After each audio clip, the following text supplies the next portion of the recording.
Have you ever worked really hard on a school project and brought it to school all excited just to realize that you didn't read the directions right and yours is completely different from the rest of the class? Well, that's Nintendo right now, and in their case, it isn't a bad thing.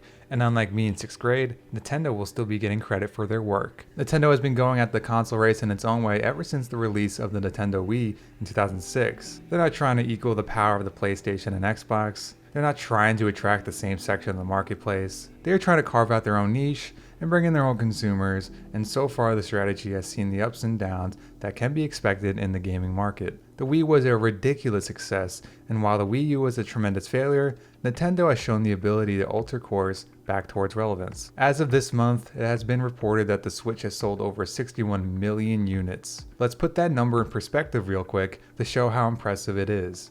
The Xbox One has sold around 50 million units and has been out for 3.5 more years than the Switch.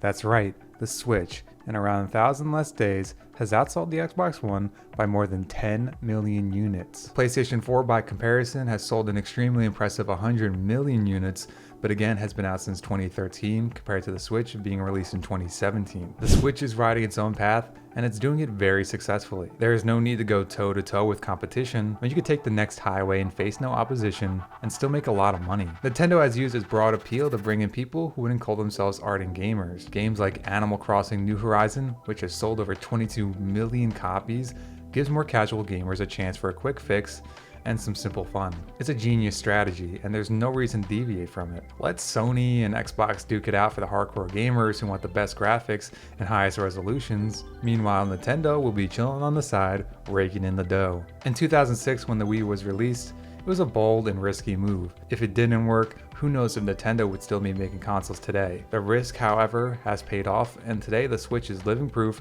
of the marketing strategy genius of Nintendo. How could Nintendo take that next step to make the Switch the best console that it can be? The answer is simple. Implement its own form of Game Pass. Xbox Game Pass is an incredible value with a wide variety of titles to play all for a simply monthly fee. If Nintendo created their own variant, but with their legendary titles from all previous consoles, the value would crush anyone else's. Imagine a monthly subscription giving you access to the greatest hits from the NES all the way to the Wii U. The GameCube version of Animal Crossing, Metroid Prime Trilogy, Ocarina of Time, they would all be available to play at the drop of a hat. Available for hardcore fans looking to replay the greats one more time, or for new fans who wish to embark on the epic journey of playing some of the greatest games for the first time. The potential is sky high, and it's almost a crime that Nintendo won't do this. Nintendo's greatest strength has always been its IPs. You can't play Mario or Zelda anywhere else, nor can you play any of the older titles without buying that specific console.